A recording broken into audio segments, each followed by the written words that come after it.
Yep, we're rolling. We're All live. right, we are live, man. I'm excited. Thank you for taking some time to chat with me and us about this event, Ricky. Yeah, Dude, how's your week been going? fantastic. Actually, I got back from Texas Tuesday. I went to Houston and did a big event there. It was amazing. Yeah, And I went through Dallas and got back Tuesday. I've been slammed ever since. So that's how I like it. hell yeah. Are you doing a lot more speaking gigs as of recent? Yeah, I've done one every week since probably like 5 weeks ago. Wow, Uh-huh. that's awesome. Yeah, I'll be in Fort Lauderdale next week, and then Vegas the week after, and then Atlanta the week before I come to Vancouver. That's awesome.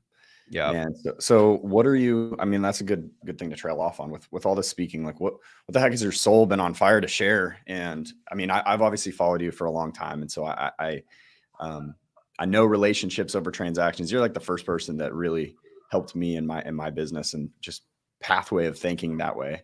Because I was very transactional as a young dude starting in real estate. We all are. We all are. Yeah. We all start out like that. I started out like that. And but you know, it's literally like having that mentality is literally what led me to my demise, you know. Yeah. Because when you operate on just trying to close deals and the market crashes, you're done. Yeah. You know, like without having that, you know, army of, you know, clients who love you to the ends of the earth. When the market crashes, you don't really have anything to fall back on. Yeah. Well, that was the whole thing, man. Was when I came back, I was like, I'm never going to lose everything again. Right.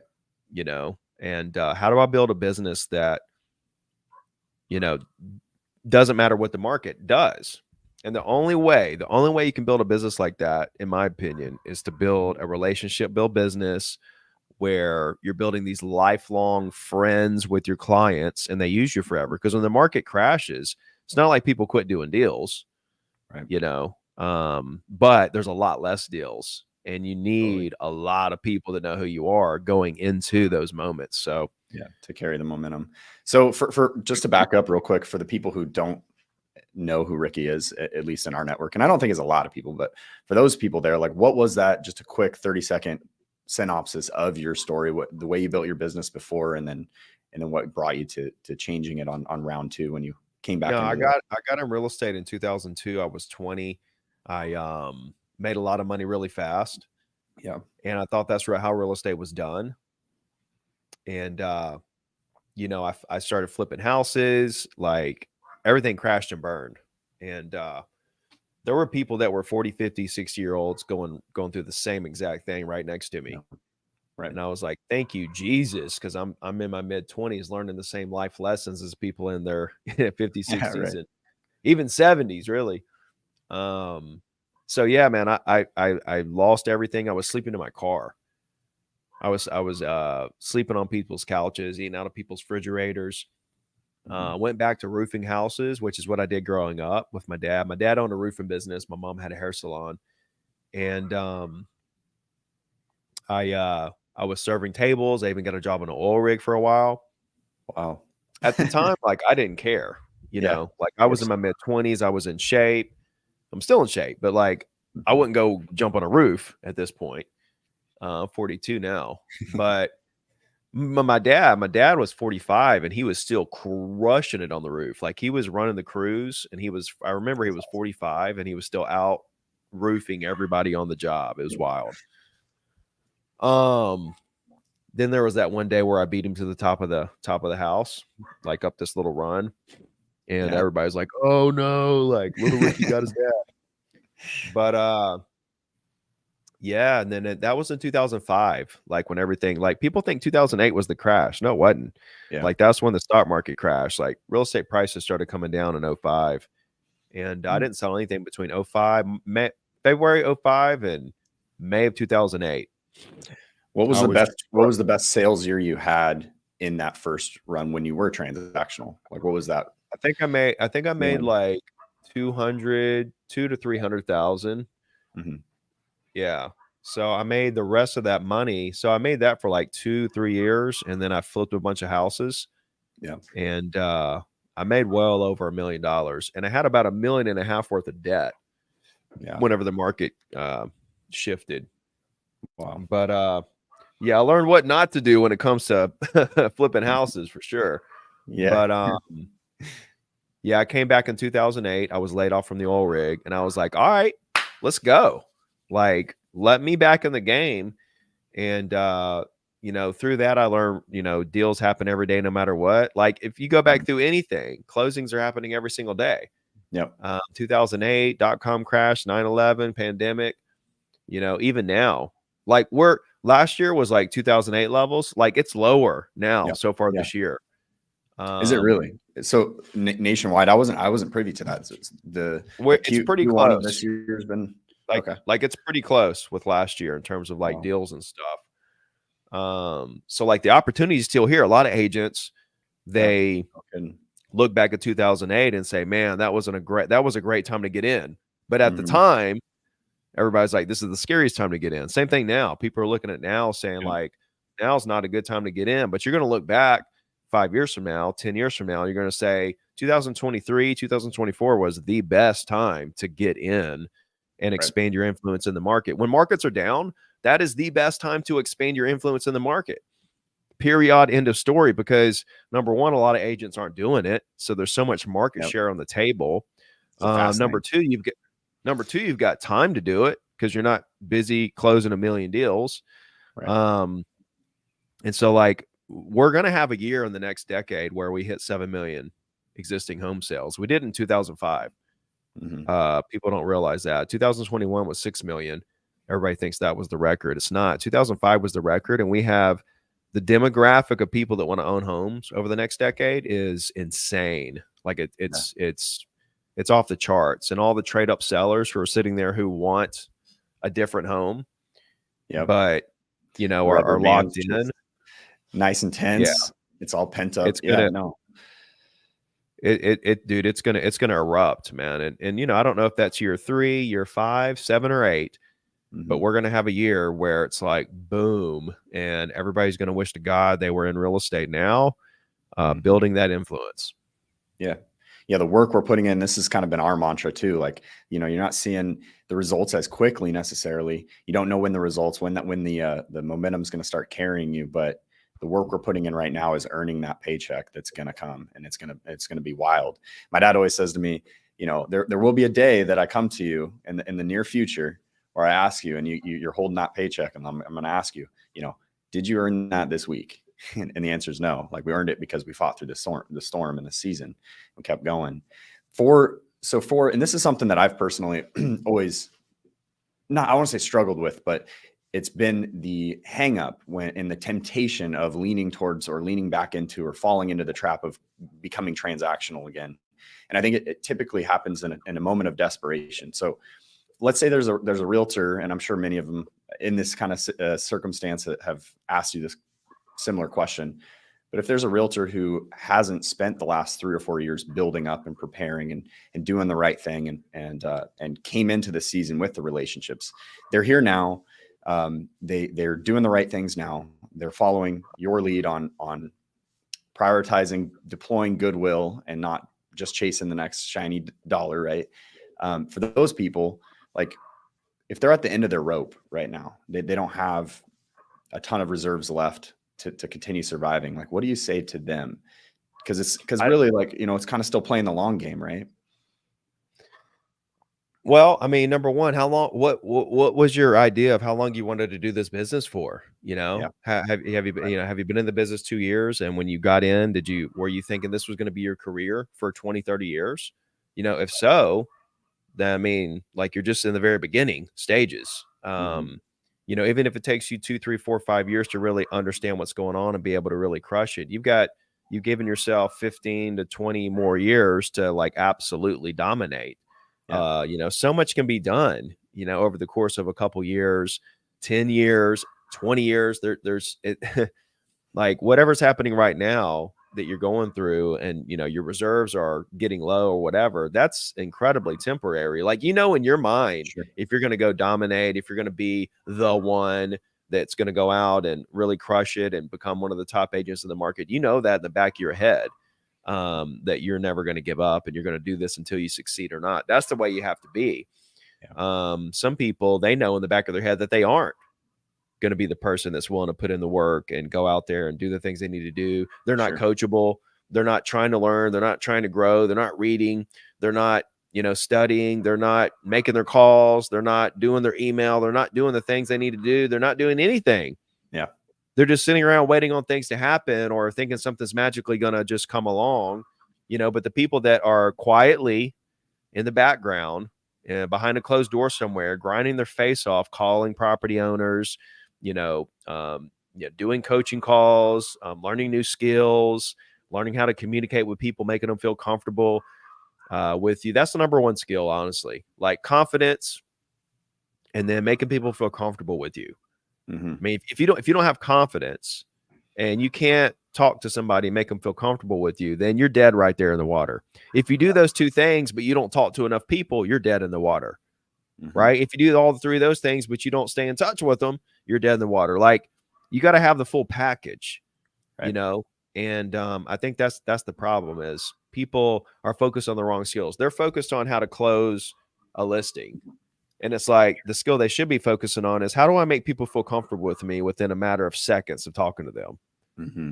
Like, I need to increase my people skills, my communication skills to the level that people just naturally, organically want to do business with me. If you don't have that, then you can win some business here and there, but you're never going to exponentially grow. And these are skills you can learn. Yeah. Like, there's a million books on how to communicate with people, right? Yeah. And if you're not picking up one of those books and trying to become a better version of yourself, you're just kind of like stuck in this, I'm doing what this person says to like handle this objection and close this deal. You're just never going to get where you want to be. So, I mean, you got to realize, like, number one, like, what do I actually need to learn to get where I want to be? Am I focused on the right things or the wrong things? Mm-hmm. And I think most people are focused on the wrong things. Yeah. So, like, that's the first problem. But the second thing is like, everybody has bills. So if your reserves are low and you got bills coming in, well, guess what? You got to go get a job to pay your bills and do real estate on the side until you can pay your bills with real estate. I mean, that's simple math. Right. And I had to do that. I mean, I roofed houses while I was a new agent trying to get into real estate. It took me 8 months to get to my first deal. Right. And then when the market crashed, I had to get out of real estate. Why? Because I had to, honestly, I didn't have bills. Like, I literally had no bills. I didn't have a car note, insurance. The only two bills I kept was my cell phone and my real estate license. That's the only thing that I actually paid for. I didn't pay for utilities, rent, car payment, insurance, and food. I bought food, my cell phone that I never gave up, and my real estate license. But like, how was I going to pay for all that? Right. Like, food, cell phone. I mean, that's money. And I was going negative as an agent at the time. So what did I do? I went out and got a job. Mm-hmm. Like, so don't be so prideful that you can't like go get a job and like work. Like, who cares? Right. Right. And that job isn't, even if it feels out of alignment, you don't want to be there. That's not, whatever. Right. Like, it's allowing your runway to get longer so you can survive and keep your license and get on the other side of this. So it is working towards, it's still in alignment with your goals. If you are planning on doing 100%, bro. Yeah. Like, the plan doesn't change. You got a job to survive long enough to keep your license so that you could crush it in real estate. Like, the goal at the end of the tunnel, the overall big picture didn't change at all. Right. You're always going to have to adjust your short term. Like, you're always going to have to adjust your game plan, in the now, to make adjustments. I mean, it's like what we heard about today, with NAR, like, this is coming, and, the whole industry is going to get shook. You just have to adjust your game plan. Yeah. What are you doing? What are you telling agents to do to prepare for that? Because we're in Washington State and we've been on the forefront of it for a while in preparation with forms changes and whatnot. That being said, I still think that, everybody's holding their breath a little bit. Well, it's going to be different, right? The way you guys do it is going to change with the rest of the country. And the way you guys do it now, I don't believe, just from the agents I've talked to there, it's not like a full like disclosure. Hey, you don't have to pay the buyer agent commission. right? It's really like the rules there that they don't have to offer a commission, but it's not really disclosed to the fullest to the seller where they're like, okay, I can make a decision here. So yeah, I mean, it's really a not even close, right? What they're going to do is they're going to remove the buyer agent commission from being even in MLS. Like you're not even, it's not even going to be offered in MLS unless it's through other remarks and the seller's willing to pay like some closing costs or something. So, I mean, bro, like my strategies, what I do, I've always said, don't buy leads, don't do the buyer lead route, you know, focus on property owners who buy and sell. All my strategies, you know, and it's not just listings, it's property owner based, you know, like, you know, build your brand with property owners who buy and sell properties. Right. I'm not doing anything different. I'm actually leaning in and continuing to help agents, you know, build a brand with property owners, have a more listing heavy business because of that. You know, the rules of the game for me don't change at all. I think you're going to have buyers who can't afford or don't want to pay their agent come straight to the listing agent. So now you've got a bunch of buyers who don't want to pay commissions coming to you that you didn't have before. I think that that's going to be a shift for listing agents. But again, like we'll just have to kind of play it how it comes. But I think it's exciting. Yeah. Well, and it's exciting for those who are willing to adapt and who are paying attention, you know, because they're going to be the ones to take advantage while other people are caught off guard. Yeah. Yeah. And I like think that's probably like 20% of the agents, right? The 80-20 rule, right? Yeah. And the 80% that aren't adapting, they're not selling anything anyway. Correct. I mean, 50% of agents sold like one house or less or something like that last year. So, you know, those agents, you know, they're not they're not even adapting to like what the market is currently. They're certainly not going to adapt to what it's turning into. And so, but the ones that are closing deals are doing well, and I think they will adapt. I think I think you see the commission pool drop. I do think you see less commissions out of this. I think buyer agent commission is going to get crushed. I think listing agent commission is going to get a little bit crushed, not as much as buyer agent commission. So I think we'll see like a less of a commission pull, but outside of that, I don't see like the way we do things and disclose and ask buyers to pay their own commission or negotiate it into the purchase agreement and all that. Yeah, that's going to change. But I mean, I just don't see much changing. Like our job is to help people buy and sell real estate, connect buyers and sellers. Yeah. You know, the whole premise of what we do is not going to change. You know, may the way we get paid, may the way we operate, may the way we disclose change. It is going to change. Yeah. But we're still going to be here connecting buyers and sellers. And you know what? We've all gotten such a healthy raise through the recent surge since COVID and home values and stuff too anyway. So it's like if there's less agents, everyone needs to get a raise. I mean, the way that inflation has, you know, went up, not just recently, but over the last 5-10 years, you know, like everyone, you know, the wages increase. I mean, that's normal for any industry. Yeah, totally. So if we went back to your first year back in the business, you jump in, you still have another job, right? A different job you're kind of making ends meet with, you get your license again. What was that year like for you in terms of like, was there any struggle on your end of continuing to approach it from a relationship based approach while going my first year in the business? Back in the business, when you came back in, so I'm doing this differently this time. Like, I crushed it that first year coming back. I made $80K, which was twice what I made on the oil rig the year before. And I was just like, I mean, I was extremely thrilled because honestly, like the plan was to always come back into real estate and crush it. But you know, I got hit so hard. It's like, I didn't know if that would actually become a reality or not. So for that to actually happen was monumental. I mean, it was a huge deal. But yeah, I made $80K in 2008, just selling foreclosures to buyers. So you Okay. know, find buyers, and I would advertise the foreclosures, you know, Gulfront condos, half the price they were, beautiful white sandy, you know, the beach is just as beautiful. The condos are half the price. The sun is just as bright. The condos are half the price. And I would meet these people that were interested, and I would just treat them like family.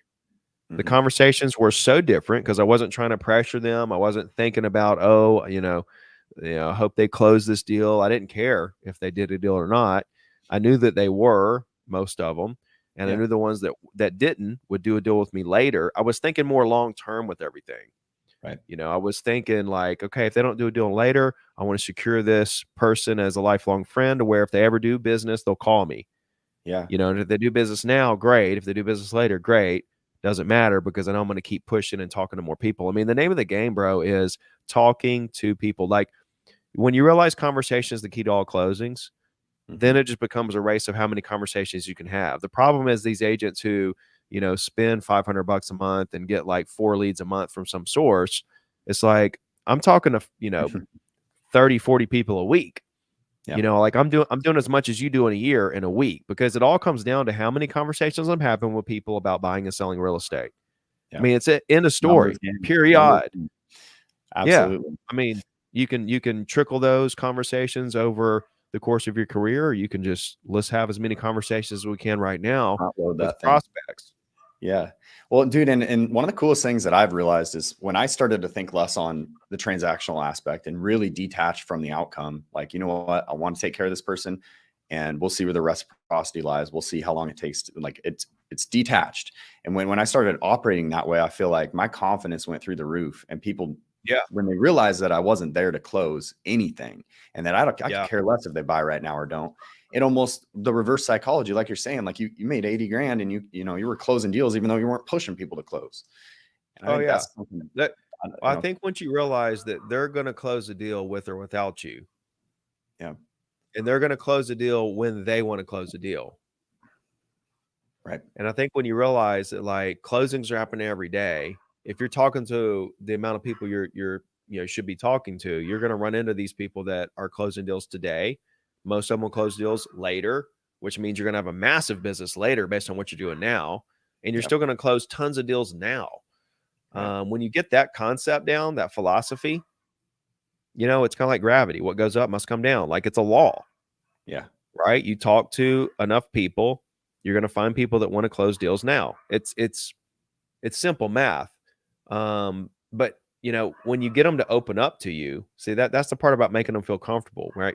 Making them feel comfortable. You have to be comfortable with them. They have to know you're going to invest time in them, and they have to know that you're going to save them time. Yeah. If you don't have those three things, where, you know, saving time means not talking a whole lot, right? Not keeping them on the phone for 30 minutes, not accomplishing anything, right? They want sweet, quick, to the point, short, you know, conversations that still kind of have a little small talk and a little bit of get to know me in there, right? You become a master at condensing these conversations into a really short period of time that still accomplishes the same as a lot of these people that talk for 30, 40 minutes. You accomplish the same thing somebody does in 30, 40 minutes within a 5-minute conversation. They really like that. Yeah. You know? And so that's where saving time comes from. Investing time means, hey, I'm calling you, or I'm texting you, or I'm creating this great email, or I'm going and spending some time with you at lunch or dinner, or showing you property. I'm investing time in you, making them feel comfortable. I mean, when you're comfortable with them, they get this sense of like, you know, calmness. And they feel that in you. It makes them feel calm. They're just like, okay. And then that comes from exactly what you just said, having the right intentions. Like when you really have zero expectations of what they're going to do for you, then it like releases all this tension. Yeah. And you're able to actually relax and get down to what it is that they actually want. And that's the whole key to it. It's like, what do you want to do? Great. Here's what I'm going to do to help you do that.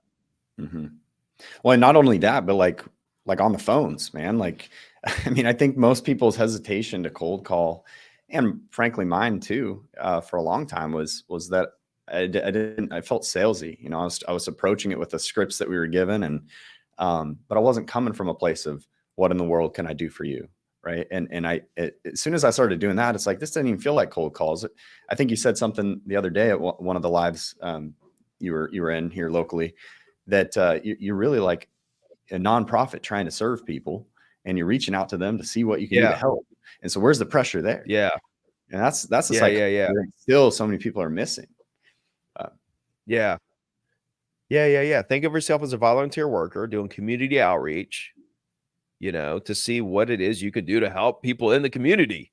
Like, this is your job, is helping people in the community buy and sell real estate. If you're not calling people in the community to see what you're going to do to help them buy and sell real estate, then you're not doing your job.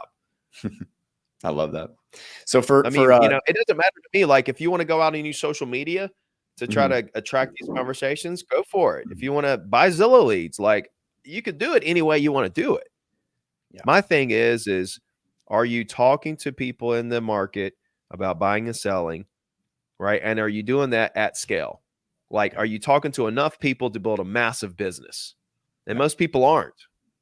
How many conversations or contacts do you think is that number for most people per day, per week? Dude, even if you just had 5 great conversations a day, right? Let's say you talk to 10 people and 5 are great conversations. That would do it if you did it every day. Consistency, repetition. Right. If you did it every single day. If you had 2 great conversations every day, 2 great conversations, you build a massive business. Massive. I mean, that's 10 in a week. That's 40 in a month. That's about 500 in a year, 500 great conversations a year. Yeah. Right. I mean, that's 2 a day, 250 working days a year. Will that work? Yeah, that'll work. Right. That will build a massive business right there. Right. You know, but hardly anybody. Like, I had a guy, he got his first listing after 13,000 dials. No way. Yeah. Jeez. Yeah. And that he was a brand new agent. That was his first 6 months. He did 13,000 in his first 6 months. He got his first listing. He's been in the business 4 years now. He's sold 50 million so far. Wow. In his career. Another guy made 3,600 dials. He sold 20 properties within his first 3,600 dials. You know, so the results vary so much person to person. Sure. You know, everybody's path is different. That's why you can't compare yourself to other people. You know, you've got to compare yourself to you, right? Yeah. And that's what I said in the beginning. Like, you know, if you have that, I'm never going to quit until I get there attitude.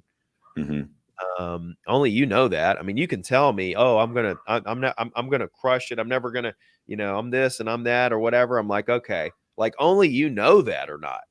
Right. I don't know if you're gonna do what you say you're gonna do. You know, I won't know until you do it. You're the only one that knows if you're actually going to stand up for your word here. And you know, if you're not going to stand up for your word.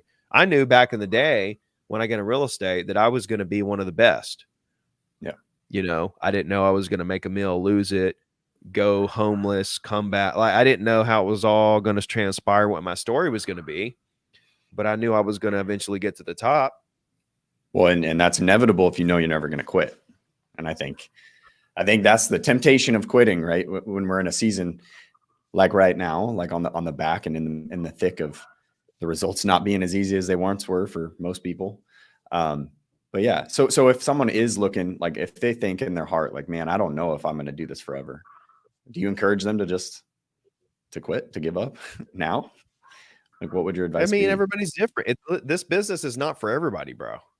Yeah. You know, if there's this doubt in their soul that this isn't for them, then chances are it's not. 90% of agents fail. You know, like you have to be 110% committed that this is for you to even barely make it. Like, you know, you got to be in the top 10% to make it through those first couple years, you know, top 10%. To be in the top 10%, if you even have an inkling of doubt in your mind, you're not going to be in the top 10%. Yeah. Yeah. You know, so that's a good point. I can only say, look, this is how easy it is. This is how easy it is right here. It's real simple, but I can't make them. I can't make the calls for them. I can't make the videos for them. I can't be consistent for them. They have to want that part. Yeah. You know, absolutely. And if they don't want it, see that the problem is they haven't got fed up with their current situation of life enough to make any big changes. The pain of action the pain of failure hasn't surpassed the pain of taking action. Yeah, evidently, like whatever their life is right now, it's comfortable. They're good with it. It may not be as comfortable as they want, but it's not to the point where they're like, I don't care what it is, I'm changing this. Until they get to the point where they're like, I don't care what I have to do, I'm not living like this anymore. Then they're gonna keep living like they're living. Yeah. All right, man. So out of respect for your time, I got a couple more questions if you're cool with that. One is just something I've always wondered, because you know, I know your approach and how you've led with value to property owners, and I can imagine that part of that and being patient with that, it has been the philosophy and understanding that the reciprocity will return in your direction, that you're building a business, there's going to be an ROI of these actions. Whatever. This is just something that I've always wondered. What got you into helping agents at the same way, like giving value for free, so much value, helping people? Like, did you ever have aspirations to be as followed as you are on platforms, or were you genuinely just wanting to help? Well, I wanted to build a business around helping agents get through what I went through, right? When I lost everything, came back, and then I realized all this amazing stuff, like, wow, like if I'd have known this before 2005, I wouldn't have lost everything. Yeah. You know, and I would have crushed it. I mean, I wouldn't taken it back because I didn't learn what I learned if I wouldn't have lost everything. I wouldn't change anything if I could go back. But I still wanted to like spread this amazing knowledge to as many agents as I possibly could. And so the original thought was, okay, like real estate, once you climb that mountain and you're making $1 million a year, you realize, wow, I mean, when January 1 clicks, your yearly income goes from $1 million to 0. And now you got to climb this mountain again to make $1 million. And it's daunting. And to know how hard you worked that year to get there, all the properties you showed, all the listing appointments you went on, all the closings, all the lost deals, all the mad clients, happy clients, like the emotional roller coasters, the spur of the moment things you had to leave your family to go do. You start to realize this is cool. I'm making a lot of money, but this is nothing I want to do the rest of my life. Right. And so that was the motivation is, okay, let me take what I learned. Let me write a book and let me share this knowledge with other people and let me build another business. And let me just see how far I can take that. And now, like, I haven't sold a house in 2 years. I stepped out of production 2 years ago. I make way more money now than I was when I was selling, and I'm continuing to grow and scale, you know, these other businesses. So it was a good move for me. And, you know, it was a 2-part. I wanted to do something to help reduce the failure rate in the industry, help agents that might be going through the same thing I went through back then, and also build a business, you know? Yeah, absolutely. No, that makes sense. Well, cool. So last thing, just to the people here in our region who should be coming to this event, I think we've sold about 400 tickets already. We got a month to go. You know, so we'll see where we end up. But I've had a few conversations recently with people who have said things that have made me laugh a little bit, saying, you know, nah, I don't like events and stuff, and I already got what I need to know to succeed this year. I don't need anything more. Our event's $150 without a discount code, and there's nothing like that here locally. Like, what would you say to the agents who are definitely like, I'm not coming to this event. You know, events aren't for me. Like, how does that make you feel? I mean, that's on them, bro. You know what I mean? That just tells me they're not open to growing at all, right? Whenever somebody here's the thing. To master something means that you can do it second nature. Yeah. Right. You do it without even thinking. And, you know, what happens is we get in the business and we start to find a little success, and we think we're a master. Sure. Right. And we might be of that thing in front of us, but there's always a new level. Right. There's always a new level. And you may be thinking that like you're on the right path, you're on the right level, but like one little idea, that's like when you read a book. Like I read a book the other day and I was like, okay, I've heard all this before, whatever. I read the whole thing on a flight. And about, I don't know, 60% through the book, like there's this one little thing in there. So here I am, I've spent about, I don't know, an hour and a half up to that point. Yeah. An hour and a half or so up to that point, really kind of like reading stuff that's like, yeah, I've already heard all this before. And then all of a sudden, boom, there's this idea in this book that literally changed my entire situation. Right. It was just a silly little book. Mm-hmm. And like most people are like, oh, like these guys, like, oh, I don't do events and I don't need books. I'm crushing it. I'm whatever. If you're not doing everything you can to become that next best version of yourself, if you stop learning, the problem is most people they're always the teacher, never the student. Right. They need to be, they're always the teacher, sometimes the student. They need to be always the student, sometimes the teacher. God, I love that. Right. We need to put that.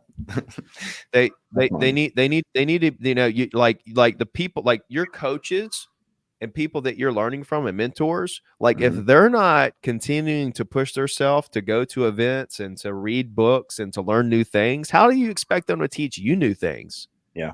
So these people that don't want to go to these this amazing event, like this kind of event doesn't happen around there, very often. So like for people not to go to an event like this and get around the other professionals in the room, it's not just about the information on stage. Think about all the other professionals that are in your market that are in the room that you can collaborate with, all the possible off-market deal opportunities you can run into, future business partners, investment opportunities, all kinds of stuff. And then you've got the information on stage, the stuff that, yeah, there may be a lot of the stuff that you heard before, but you walk away and you heard one person say this one thing that just changes your entire life.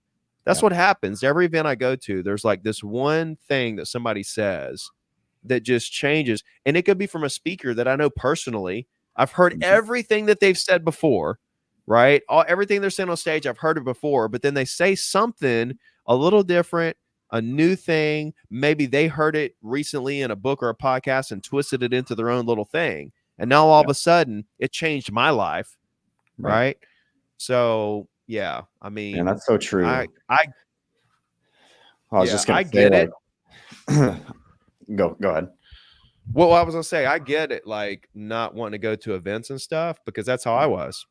Yep, same. But like I wish I would have, because I would have gotten there way faster if I would have gotten exposed to some new ideas along the way. I got there and I was successful and everything else, but I could have been way more efficient. I could have, done things a lot differently. A little less bumps and bruises along the way. Yeah, exactly. And there's nothing wrong with that. Well, and sometimes like it's not even, so I feel like sometimes I've heard the same thing before, but I wasn't in the right position in my life to hear it, to truly resonate. And it's like, I've heard this before. This isn't a mind-blowing thing that this person just said. And yet it hit me different today because of the position I'm in now. I'm ready to hear it finally. Anyways, well, man, I appreciate your time, and I just appreciate your giving heart. Like to us, you've been such a blessing to us with throwing this event, man. And I'm in your Zero to Diamond coaching group, and I see so many stories every single day of people sharing their success by taking action on the stuff and the playbook you've graciously gifted them. And also just incredible stories, man, of people's lives that have changed because of the value you've brought them. So I hope you are proud. I know you are, but man, you deserve your flowers, bro. Like you've been an amazing beacon of light, especially during this season to our industry. So appreciate you, sir. Thanks, man. I appreciate it. You guys have a good day. You too, man. See you soon.